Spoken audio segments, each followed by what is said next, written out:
So welcome again to Making It Work, 5 creative programming solutions from adult ed managers across the state. We are going to do some brief welcome and introductions. We will introduce you to some panelists, and you will get to hear from 5 different managers from across the state, and there will be some time for questions and answers, and then we will wrap up. Our main objectives are to learn about creative programming solutions and also exchange ideas and network with colleagues. So you will have an opportunity to also share your own ideas as well. I will invite at this time the presenters to turn your camera on and wave. We have Kirsten Fugelseth, we have Kathy Grady, Susie Evans, and Troshlil, and Karen Walters. And Karen Walters is actually going to be joining us even more virtually. She has recorded her portion of this, and we will get to see her video. Yes, I agree, Laura, a great lineup. So we will hear from them momentarily. I want to do one other thing and just share a link with you to the Padlet that we have set up. And we invite you to add to this as the webinar is going on. You don't have to wait. If you think of an idea or a question, you can record it here. We will revisit this after we hear from the panelists. We will have time to then look at this again. So you see questions here. What is your tip? We have panelists sharing some tips today, but what's your tip? What programming challenges do you wish you had a creative solution for? What resonated with you? And what are you still puzzling over? So feel free to add ideas as the webinar is going on today, and we will also have time to add more comments later. So with that, I will hand it over to our first panelist, Kirsten Fugelseth. Good afternoon. Thanks for letting me join you and share a couple of things that we've been doing in our program. This first tip that I'm going to share is improving our MSGs. And it was really a problem that we were encountering where we were really too reliant on level gains through testing. And many of our students weren't staying long enough to do that, or just for whatever reason weren't getting, even when they weren't getting level gains. And we also had a second issue where those who wanted to GED test had no real place to go to do that anymore. Many of our sites had shut down, many of our GED testing sites had shut down. And so I'm going to talk a little bit about the first tip, which is improving MSGs by shifting our focus. And you can move to the next slide. One of the things that we have started this year I'm really excited about are GED boot camps. It was something that I kind of gathered when I went to the CoWave conference last year in Seattle, and we brought it back and we tried to implement it. So many of our students are ready for the GED, but they're just reluctant to actually go and schedule the GED, and they don't know where to take it. In our huge consortium area, there's one GED testing center, so it can be miles and hours away from many. So the premise of the boot camps is that we have one goal for everybody, and that's to pass the GED. And so we really open it up to students who have come to us recommended by their instructors. They've indicated that they're likely to pass. They're at that level where they probably would pass, and they've been good attenders in class and so forth. So it's got this 1-2-4-9 model. It's 2 days of review sessions followed by on-site testing. We have been lucky enough in our neck of the woods, we have a mobile GED testing lab out of Lakes area ABE. And we've been able to hire them to come on site and offer testing for us. We offer review sessions that are 1 hour and 45 minutes followed by testing on the same day. We do 2 tests one day, 2 tests the next day. And the mobile lab has actually 10 computers available. We always keep one in reserve just in case, it doesn't work or something doesn't work on a computer. So we open it up to 9 seats. Again, the students have to be recommended to attend, but the way they really get registered is that they have to they have to call in, they have to pay for their 4 tests and get registered and invest some time and money in the game to be able then to be registered for the boot camp. So it's first come, first serve. Only 9 seats are available. You can go to the next slide. Our delivery focus is that we have 4 instructors who come, 4 different instructors. They're specialized in each of the 4 subtest areas. So it feels a little bit like a classroom where they're moving from one instructor to another. They really you can't teach everything about the GED in an hour and 45 minutes, and that's never been the intent. We really spend the time just touching up on the things that we really think that they need to know. The big, I think, benefit of a GED boot camp, and what I've seen people comment about, is that it's just such a positive atmosphere, and it's really so supportive. And you can see we try to do everything from bananagrams to hanging that the graduation gown and tassel there for them to look at while they're going through their sessions. And we're just there to cheer them on and to give them the encouragement and the support they need, which isn't something normally you would see.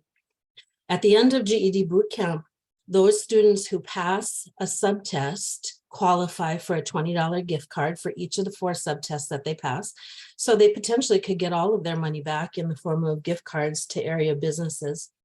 The other thing that we do at the end of the boot camp is we take a lot of graduation photos of our students, and everybody goes home with a tassel and so forth. So it's been a really amazing thing. There's a lot of tears shed and a lot of hugs and high fives and camaraderie built amongst the students that are participating. Okay, you can go to the next page. And this is just a slide that kind of shows some of our students from our first boot camp. We held 1 boot camp. We've held 2 so far this year. The first one was in October in East Grand Forks. We've been planning to sort of move them around to some of our more high population areas. First one was in October in Grand Forks. You can see that we had 9 slots and 11 enrolled. That means that 2 of them were actually students who kind of just filled in the gaps. They may have had 1 or 2 tests left to come in and take. We did not want to say no to them, so they came and did that while the other students were in their review sessions. So we actually had 11 people in that boot camp. 8 of them completed their tests altogether, their GED, and passed it. 2 of them had 1 test remaining to take, and 1 of them has retaken a test 3 or 4 times and has finally decided that really the adult diploma is a better track for her. She suffers from some test anxiety, language barriers. So that to me is a win also, when you can get through that far and you know what your next step is. We had another GED boot camp last Thursday and Friday in Bemidji. Amazing, really fun, really fulfilling day. We had 8 students who registered, 6 of them who came, and I'll talk about that in a second, but 2 were no-shows. 6 of them attended and 5 of the 6 got their GEDs. 1 of them just has to take 2 tests over again. They got very, very close. And actually, one of the things we've done this time is to extend the offer to that student that if she goes back and studies with her teacher and passes those last 2 tests within the next 4 weeks, which is very doable, we will still honor the GED gift cards. So that's kind of a carrot we can dangle out there a little bit. As I said, we learned a little bit of a lesson with the 2 no-shows. Those 2 students had their GEDs paid for, not out of their pocket, but by another fund that was there to support them. And, you know, our own feeling is when students have skin in the game and they've invested the money, they tend to show up, and we kind of proved that this time. So we're learning as we go along. Those 2 students didn't show, and they've now lost the access to the funding that they would have had. So it's kind of an unfortunate situation, but we move on from there. Okay, I'm going to go ahead and talk about tip 2, which also comes from our consortium. And that is just this idea of divide and conquer. So we've had to really rethink about, in our area, we have, you know, adult basic ed in general just has a lot of areas to focus on anymore. And we have a lot of part-time staff. And so with that thinking, we've had to kind of re-look at how we staff some positions. So if you'll go to the next slide. This is our consortium, the Northwest Service Cooperative. It's in the upper northwest corner of the state. You can see it's a big area. It's over 16,500 square miles. There are 29 school districts involved. We have 12 classroom sites. We have 14 paid staff on staff, and that includes me. There are 10 teachers, and only 4 of them are full-time teachers. The rest are part-time teachers who may have another job during the day. So with all of that in mind, we have had to try to figure out ways as new things come out and ever evolve with ABE, how can we support teachers so that independently each of those people at each different location isn't having to do everything, especially with limited time. And so we've created a couple of positions I'm going to share with you. The first one is the distance learning coordination position. We currently use in our program 14 platforms. And I think I counted today, I think there are 54 platforms available through the distance learning program in the state of Minnesota. So prior to the rollout of this particular position, every teacher kind of had to get in there and train and know a little bit about a lot of stuff. And they also had to go in and count all of their own hours at the end of the month and so forth. So the distance learning coordinator position that we created is just some hours we added to a teacher's position. Her job is really to do seat management on all of the seats. She serves on the distance learning committee for the state. She helps us train teachers who may not know how to use platforms or answers questions and so forth when teachers aren't sure which platform to use. And she also goes in at the end of every month, logs in. She's got login access to all of the 14 platforms we use. So she logs in every month and she does the proxy contact hour reporting in our SID database for the entire consortium. So it takes that off of each of the individual teachers. The next position that we hired came about as a result really of COVID. Prior to COVID, we just didn't have a lot of technology. We had a little bit of technology just for classroom use. And of course, everything sort of burst open once COVID started. We needed to begin purchasing more devices and so forth. And it quickly got out of my control. And so we actually hired a part-time staff person who already was working at the facility I work at, who came in and has really done a marvelous job taking over and helping us manage. We now have 64 iPads and 6 laptops that are managed through Mosel, which is a mobile device management service that we purchase access to. Some of those go out to students, some of them stay with teachers to use for instruction and so forth. She's also been keeping track of our inventory and making all of our purchases. We have 7 huge Clever Touch boards. We have smart boards, laptops, all of those little things that just, they're not in my wheelhouse and just beyond my scope of what I have time to do in a daytime. So it's been a position that I don't think we'll ever get rid of. The next consortium-wide staffing role is the adult diploma advisor. This is probably not unlike what other consortia do, but as we have rolled out adult diploma across the consortium, most of our teachers, I think all but 2, are adult diploma instructors.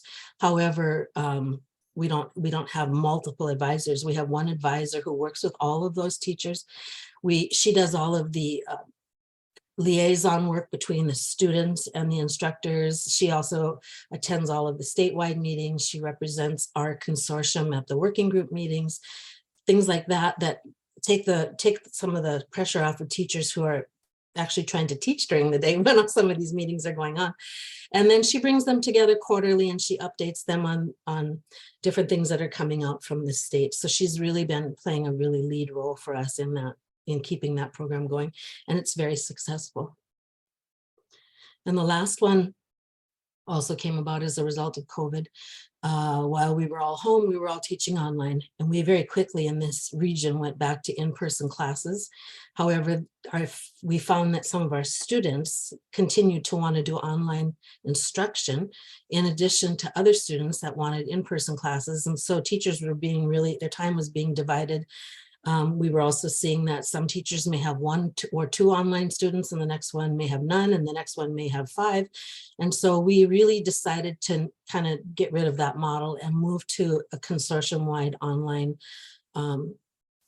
set of classes.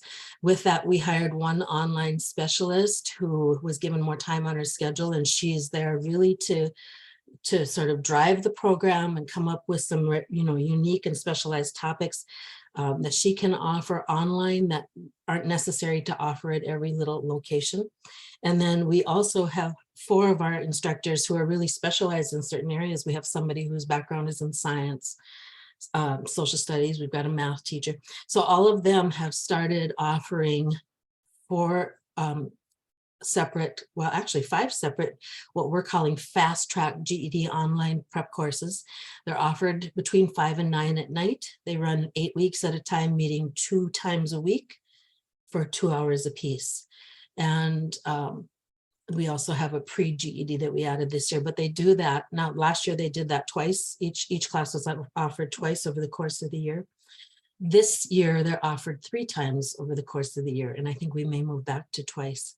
But those have been really helpful to us because any student anywhere in that green area can join those evening online prep classes for the GED. Okay, and I'm going to pass it on to tip number 3.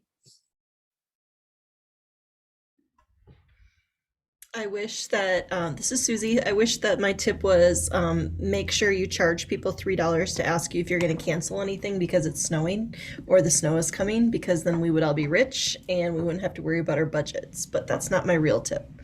So partnering within the school district community organization. The first thing I'll tell you is real life experience this morning. I'm going to tell you the good, the bad, and the ugly, the challenges, and my hopes and dreams.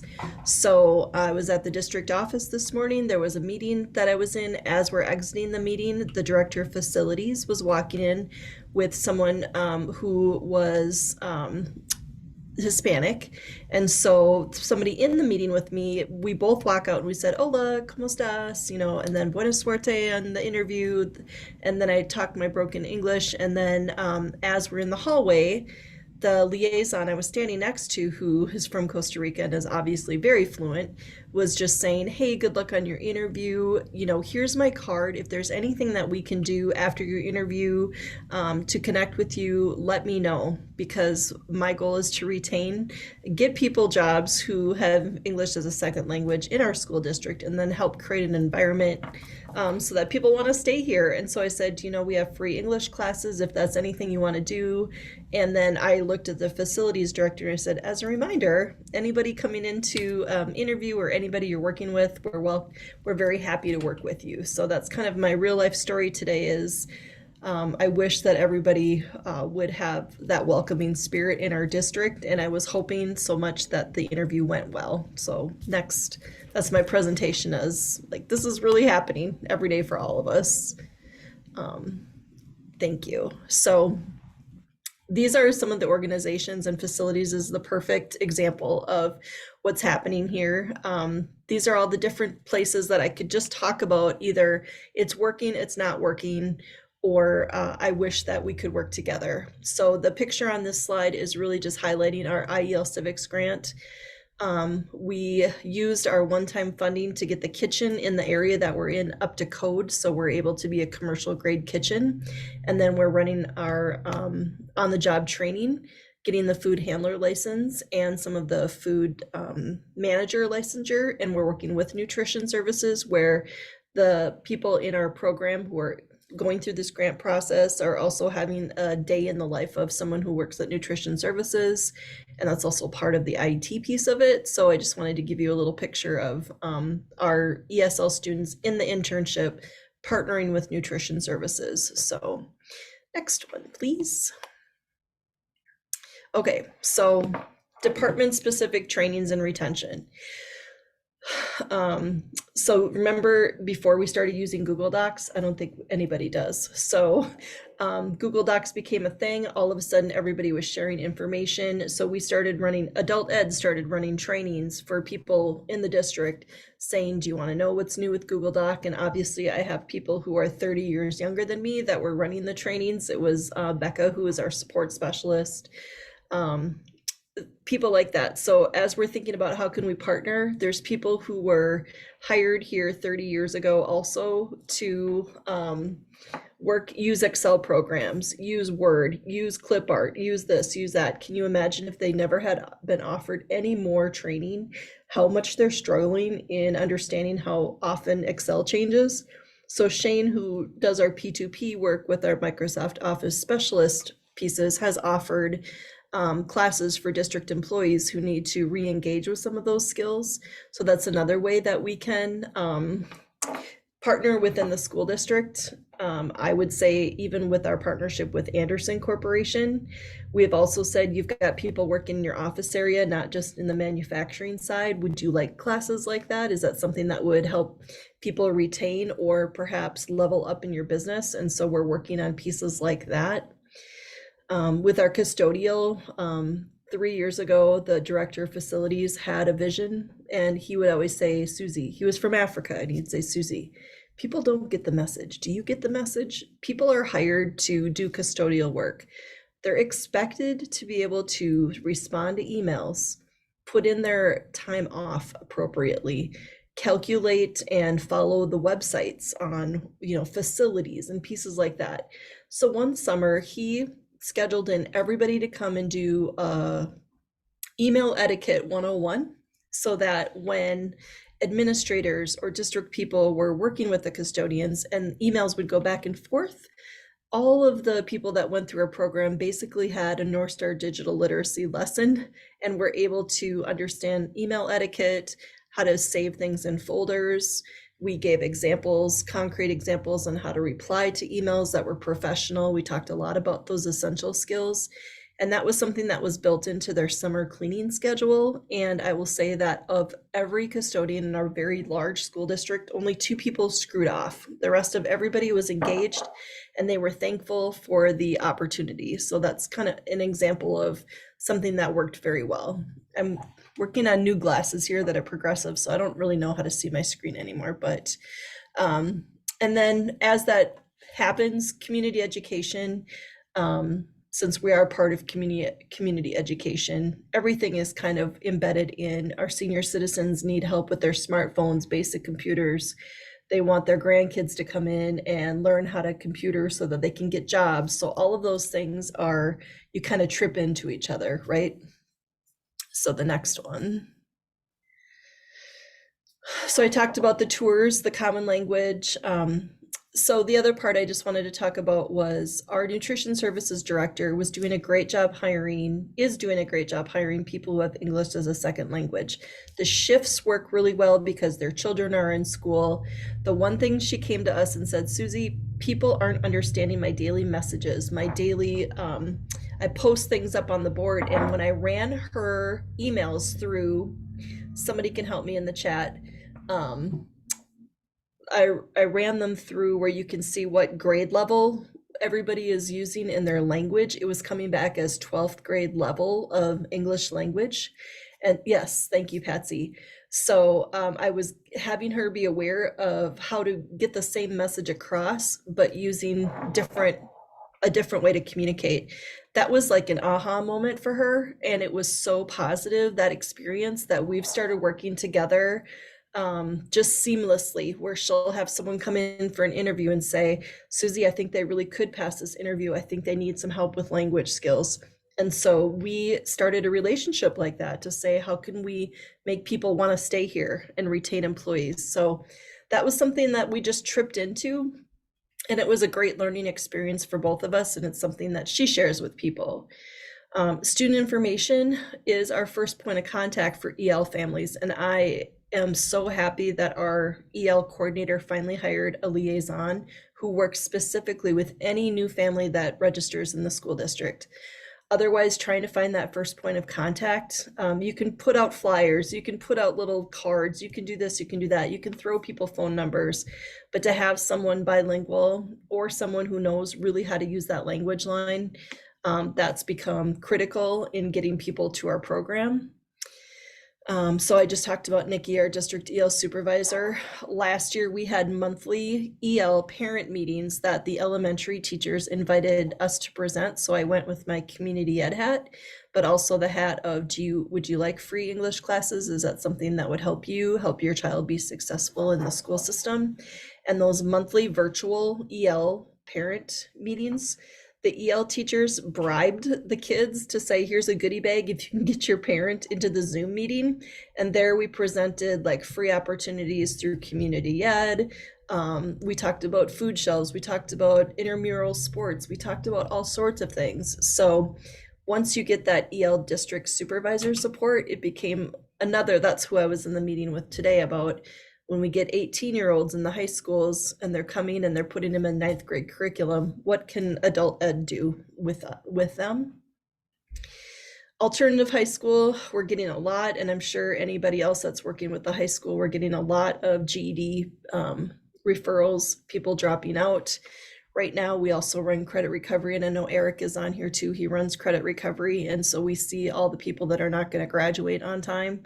So one of the pieces is to make the alternative high school principal and the superintendent in charge of that your best friend, because right now the kids that could be failing are given the GED pre-tests, and to see if we can keep them engaged in learning instead of dropping out. So that's been very successful. We're doing that here and for Hastings High School as well. And then the paraprofessionals, it was a little tricky this year because they were going through, the union dropped them, then they got a new union with them.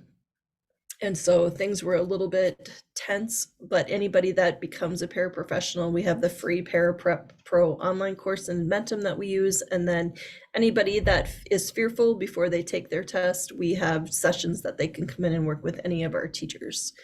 So we schedule those study sessions the Saturday before they take their Parapro exam the following Saturday. So it's another example. Thank you for the next slide. Perfect. We also, with our on-the-job training with our coffee shop, we have invited our students from our Next Step, our high needs program, to come in and do on-the-job work with us as well. They're not paid to do it, but they come with their work coordinator, and we've kind of melded that into our on-the-job training with our ESL adult interns. So that's been really nice for them to learn some job skills. And then our ESL people our students are also working with our students that are high needs. So it's a very positive experience for everyone. Human Resources runs orientations every Monday for our new employees in the school district. So they are using our Generations Cafe, our coffee shop, and our interns are making coffee and scones and muffins for that. So we're hired every Monday to be there, as well as when they bring in the coffee and muffins, then we have the students talk about free English classes. So as much exposure as we can get with Human Resources, the better for all of us. And then long ago when we taught in Woodbury, I started with a police person who said, I'm interested in coming to talk to your students. He was an SRO at the school that we were at. And from that year until now, we are running monthly police presentations that include the city of Hastings, Cottage Grove, and Woodbury. We're inviting all, I call it our silver foxes, our senior citizens, our ESL students, and we pick a topic. Like last month, it was how to be a good citizen. What's really positive about this is that our senior citizens and our ESL students have time to mix and mingle and talk with each other. And if our program is like yours, we have quite a few of our ESL students who are ready to maybe start doing some senior citizen classes or adult enrichment. So we want to get them engaged in all of that. And it's been a very positive experience. I will say at maybe the first or second presentation, I had to remind our senior citizens that sometimes students translate for each other because there was a lot of tension in the room. And I finally figured out it was because they thought people were being rude for talking during a presentation, because that's not how they grew up. So those monthly police presentations have been really, really well attended. We do it in Hastings first, and then we do the show in Cottage Grove. So that's been very positive. Thank you. So hopes and dreams. I still think we have a ways to go on a welcome center into our school district. I wish that we had more of a point of contact, because if Danilo isn't standing in the lobby, he's not going to catch people. I would love to start doing more lunch and learns for other departments about Excel, Google, email etiquette, basic word formatting. You still get emails from someone in the district that will use like 15-point font with red letters or something. Like, I wish that we could help people retain their jobs a little bit more, and that would probably have to come with HR allowing people to come and do lunch and learns. It is really hard with turnover in our school district to really have people understand our programming, because by the time you have the 3 people in student information who understand what we do, they have bid into another position. So there's that kind of constant turnover that we're dealing with. One of the struggles is really to work with our diversity, equity, integration, the liaisons that are assigned to the schools. We have 10 or 11 in our school district right now, don't necessarily know anything about community ed, about adult education. However, they're working with the students who maybe we could serve the parents better. So I have to say, this last month, our new director of achievement and equity brought a lot of us together to say, what could we do better together? I've just been holding my breath for a few years to see how we could do that better. One of the hopes and dreams is also adding human resources, more tech onboarding, especially for people who are hired to do a specific job but don't have the skills expected to work in this digital age. And then our transportation department is dying. They just don't have enough employees to drive buses. Our bus routes have been canceled. I'm asking for leadership to take a look at their current model and see if some of our adult students would be interested in doing integrated instruction. They're offering the CDL class right in our school district. If I could get some of my students to attend and have an integrated instructor to help people before and after class, I think it could be successful. It's just getting people to understand why or how. And so I've been working on that. I started by gently knocking on the door, and now I'm kind of kicking it because we are so short on bus drivers. It feels like a missed opportunity. And then as teaching and learning, this is more on the high school diploma side, as teaching and learning and curriculum pieces change, standards change, the MDE requires, science to be rewritten. Sometimes they forget about the credit recovery pieces that we need to have all that new scope and sequence so that when we're working with students who need to recover classes, we're doing the same standards and skills. So those are some of the hiccups that I'm working with in really both of the districts. And I guess if you follow the news, you'll see in Hastings that school district has been super tricky. Right now, the school board is hot about banning books. And so my equity work there and trying to reach people is just very, very disheartening in that school district right now. And I think that might be my last slide, Lindsay. Thank you. And I would like to introduce Anne, right? Perfect. Yep.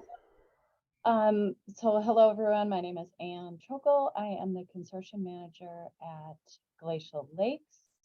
And together with Karen Walters from Mankato ABE, we are going to talk about tip 4, expanding your schedule without expanding your budget, promoting the regional and statewide course offerings on your local schedule.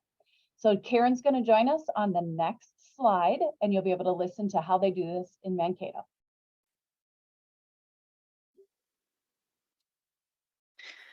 Hi, everybody. My name is Karen Walters. I work for Mankato Adult Basic Education.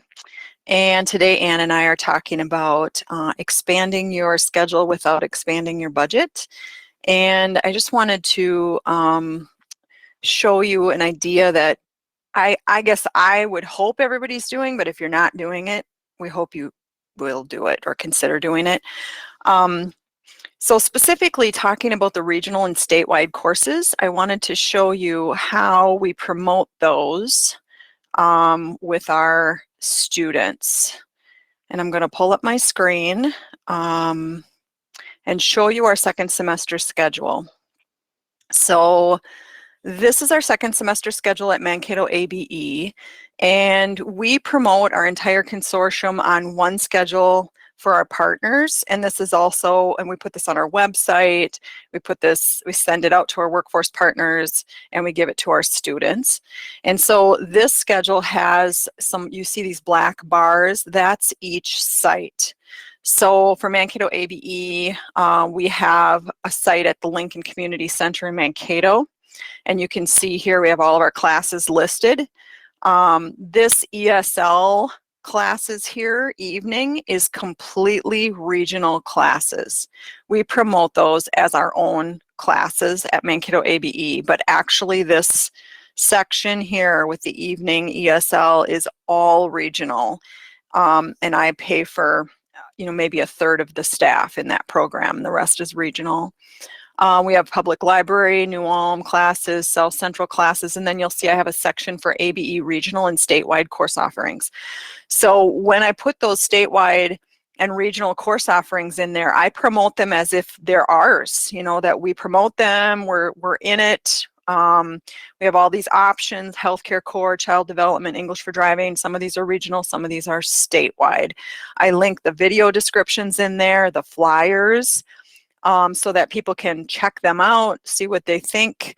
I add them as they come up and change the schedule. Right now we're planning a Google Apps for Education in April and May. We don't have the date yet, but I'm getting it on there. And so this is just expanding my schedule. And honestly, we don't pay for any of those regional and statewide courses. The other one I'm going to show you is how we promote it internally with our students that are coming to our site. So this is a slideshow that's loading. Every day in our learner management systems, we put this slideshow in and we call it the daily announcements. Teachers go over this every day with the students, and they just, as they're starting up classes in the morning, they run through this slideshow, remind them of things we want them to call in if they're sick. Here's our liaisons. Oh, this week we're going to have a 2-hour early release. Oh, by the way, here's a new class that starts in a week. If you want to get a Chromebook, blah, blah, blah. But one of the sections is upcoming classes. And we always keep this populated with what's happening within the next month or two. So at this time, we're always promoting Healthcare Core as one of the classes that you can start anytime, who to talk to, where to go to sign up. On-ramp, one of our ongoing classes that people can join, that's at our local site. Citizenship. So as you can see, the regional and online classes are inserted in here just as if they're one of ours. And then we just take them from there and explain it. So I guess my main point is that this has expanded our course offerings. We don't have to pay for all the staff. I don't offer competitive classes. So for example, we used to offer Parapro here at ABE. We no longer do that because the statewide class is going, and we're not going to offer Parapro here and compete with that. We're going to put them in the statewide class. We no longer offer any evening ESL classes here at our site because we have a regional online ESL night program, and that's how we offer our night, is through that regional program. So I just want to help people think about getting their head around that. Maybe you're already doing that, and I know regional classes are getting to be more popular, and the statewide ones, I think some people kind of think of those as an add-on or a secondary thing, but really we should think of those as our own courses and promote those opportunities to our students. Thanks for listening. All right. So just to sort of recap what Karen said, the benefits of regional and statewide courses are if you have low enrollments in rural programming in greater Minnesota or one-room schoolhouses, and that it expands your schedule and offerings to your students, and you can count the contact hours, but are often not paying for the instructor or sharing. You might be sharing the cost of the instructor. And staff report that they get connections and curriculum and new ideas and etc. So as far as how we do this at my consortium at Glacial Lakes, which is Wilmer, Hutchinson, Litchfield, we take the statewide or regional class flyers information, and we kind of make them look like they're our own. We want our students to feel that they can come to us, and we will help them get connected to these classes, whether or not our staff is one of the teachers. So on this slide, you're seeing the TEAS prep class that is being offered statewide, and that's how I sent it out and shared it with all of our consortium staff, and then also with Ridgewater College's nursing advisors. And that way they can call us, get a little more information about the classes, and feel like we're there to help them, guide them into those classes. The two that are on the bottom of this slide are regional classes that actually both of those classes, Glacial Lake staff are the teachers of those, but we, we use the same flyer that is used for the entire region, but we want to make sure that all of our students understand that we're going to do our best to support them, whether that's with technical issues, registering for the classes, or if they're not understanding the class content, we might have them, make sure that they're aware that they can come in and ask us. And then if we need to communicate with the teacher, we're certainly encouraging them to do all of that on their own too. We're just there if they're confused. So we know that our students, we hope, and we know that a lot of them trust us and their connection is with us. So we want to help them make these connections to these classes, and it builds our schedule and makes it a lot fuller for our students, when in the past we've had trouble offering classes like this just for our own student body. We haven't had enough students. So that's tip 4 for you. Let's see, tip 5. I think I'm introducing Kathy Grady, correct? Hello. I'm Kathy Grady. I'm work at the Hub Center, which is St. Paul Adult Basic Education. My tip is the probably the simplest one. That is, get computers in the hands of students and make sure that they know how to use them. So we do this in, we get computers, tip 5A. I don't know why I had to make it 2 tips, but tip 5A is get computers to the students. And we do that in a number of ways, which I'll talk about in a second. But this picture here is a picture of 3 of our students who just basically won computers that they get to keep. They're refurbished computers from PCs for People, which I'll talk about in a second. And they each completed 150 hours of distance learning between September and January. And we actually had 16 people who earned a computer this way so far this year. So that was exciting and great. And they're very happy. They're nice computers too. So the way that we have been able to offer computers to students is through partnerships. One in particular, PCs for People. And then, so with PCs for People, we had a partnership before the pandemic, but it's really grown a lot since then. We have more students accessing our classes online than in person at the moment. And we are not allowed by our school district, I'm sure many of you can relate to this, we're not allowed to give iPads like K-12 students get, or give out or buy computers for our students. So we had to do fundraising on our own. We started with like a Kickstarter campaign, or with a GoFundMe, which was a real pain. I would not recommend that. And then we just found a donor who has been giving us quite a bit of money every year, so that we can then park that money at PCs for People. We basically just give them the check. We have the donor actually donate to PCs for People. It's really, really, he trusts us, we trust him. Him or her. And I don't want to reveal the anonymous donor, but we trust each other a lot. And so this person will write the check to PCs for People. They will keep the money for us and do the accounting, which is minimal, but still, it's really nice. And so we get their top of the line computers, $150 each, which they tend to be really nice and work pretty quickly, and they have cameras and microphones, so they can be used for Google Meets. And then, so aside from getting students computers to keep for the distance learning contest, we also lend computers to students, and we do this 3 months at a time. A lot of times it goes longer than that, but we start with 3 months, and then we ask them for a $40 cash deposit, which is returned when they return the laptop. And yeah, and so when I need a batch of computers, I just email my contact at PCs for People, and they get some computers ready for us. It's really fantastic. Also, if the computer is broken when it comes to us, we can just say, hey, could you switch this out for a different one? And they'll do it. So that's been terrific, and I'm so grateful to them for that help.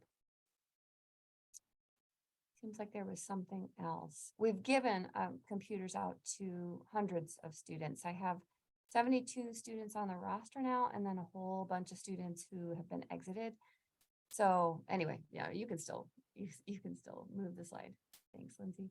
So the other thing we realized, and we have been doing this very ad hoc and not in an organized way throughout the pandemic and even before, is offer tech help to students.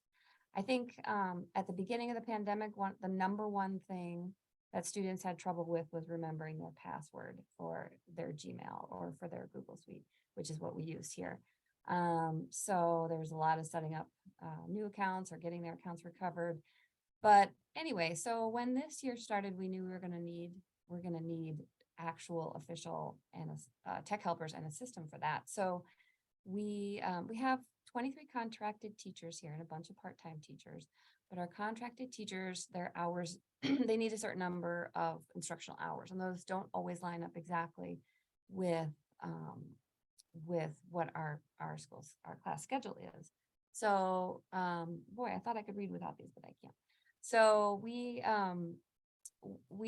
have those teachers in past years do orientations or distance learning assistants, but this year, one of those jobs that they do 1 or 2 hours a week, we have about 5 teachers who do this, is tech helper. And so they have a certain hour to 2 hours on their schedule a week to provide tech help, either by calling a student, doing a remote meeting, or having the student come into the building. So let me think about how to explain the rest of this.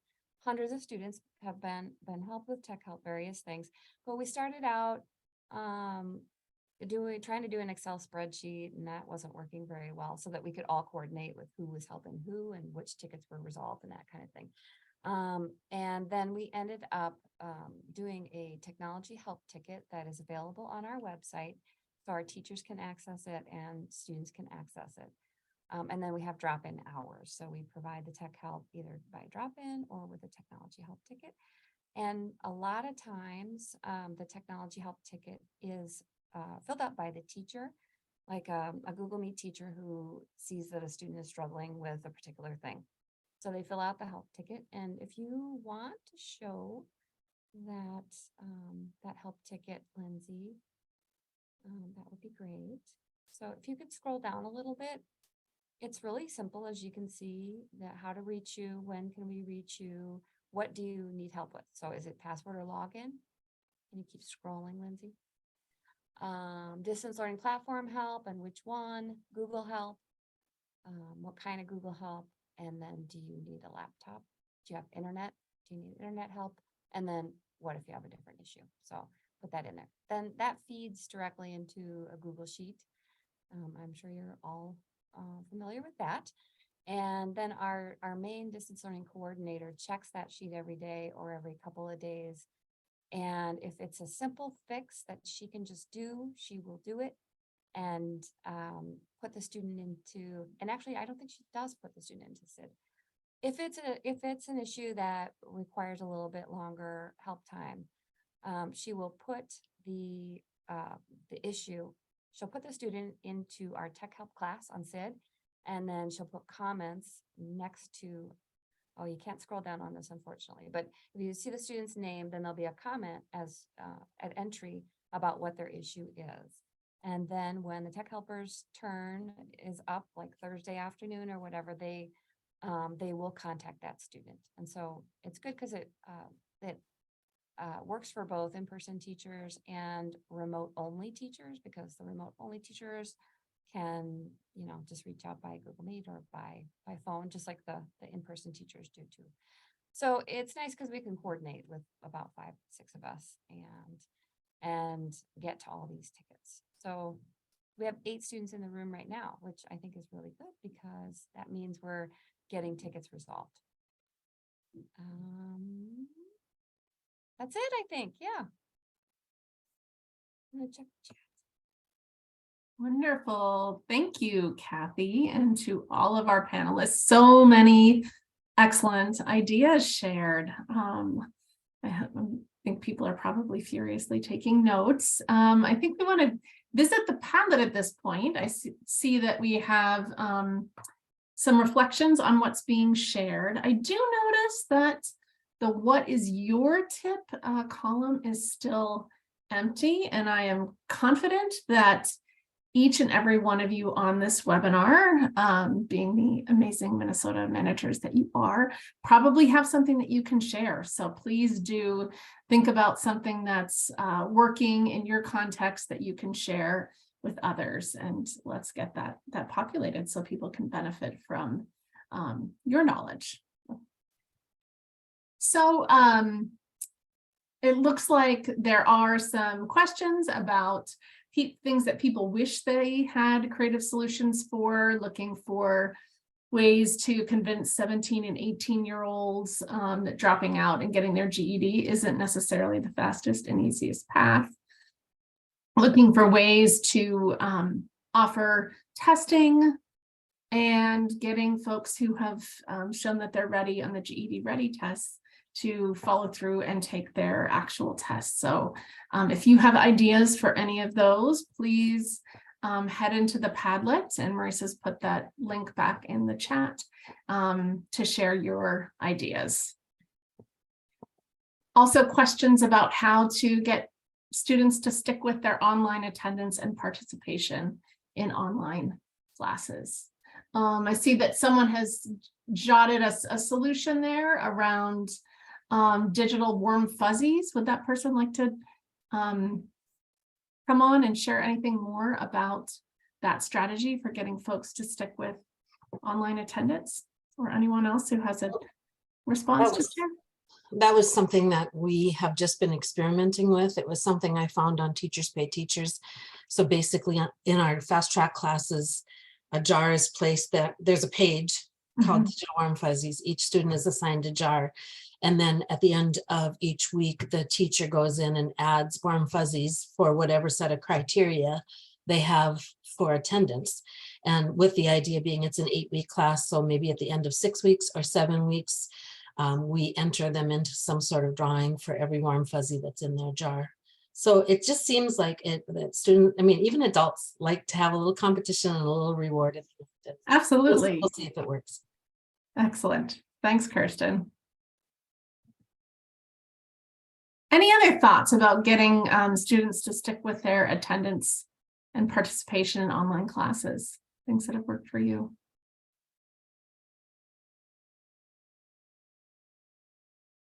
I don't necessarily. Oh, go ahead. Sorry. You go ahead. I don't necessarily have a solution for that, but we hired a coordinator that's our alternative and adult transitions coordinator. One thing that finally, after all these years, he and the alternative high school counselor are going to these meetings, like students are in trouble meetings at the high schools. And in those meetings, sometimes we'll identify a student and give them the pre-test for GED. They create their own account, you know, they pay for it or we pay for it, we just eat the money. And it's another tool for them to understand that, yep, GED is a good idea, or nope, GED is not a good idea for me. And so maybe we've eaten about $800 this year, but it's been well worth it to try to keep kids going on the right pathway.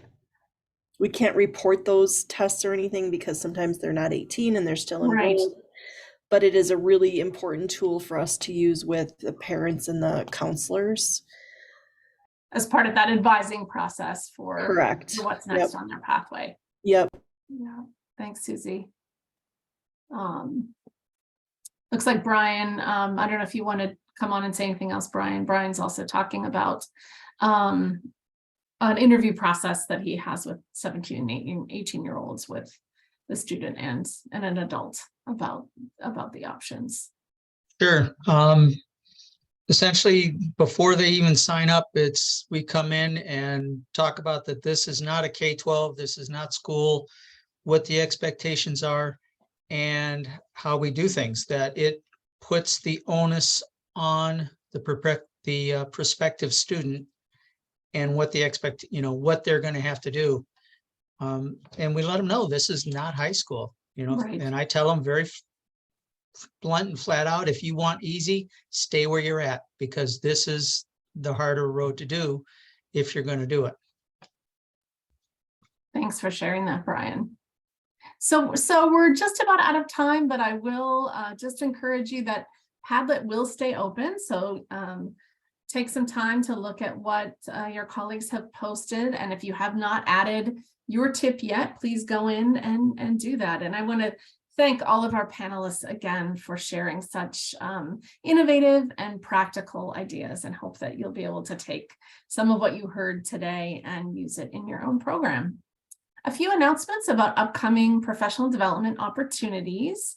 IMABE and Literacy Action Network are organizing a Day on the Hill coming up on March 23rd.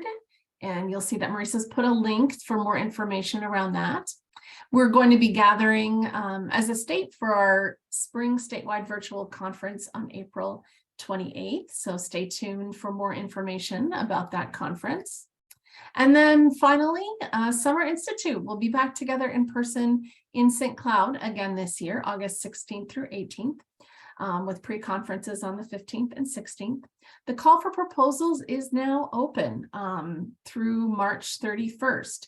And so that is a great opportunity to, again, think about your tip, something that's working in your program, or think about colleagues who are doing something that's working and give them a little nudge to put in a proposal and share what's working.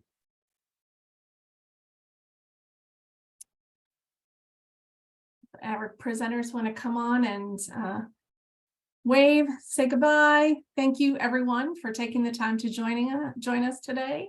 And we look forward to seeing you at the next PD event. Thank you to Lindsay for organizing.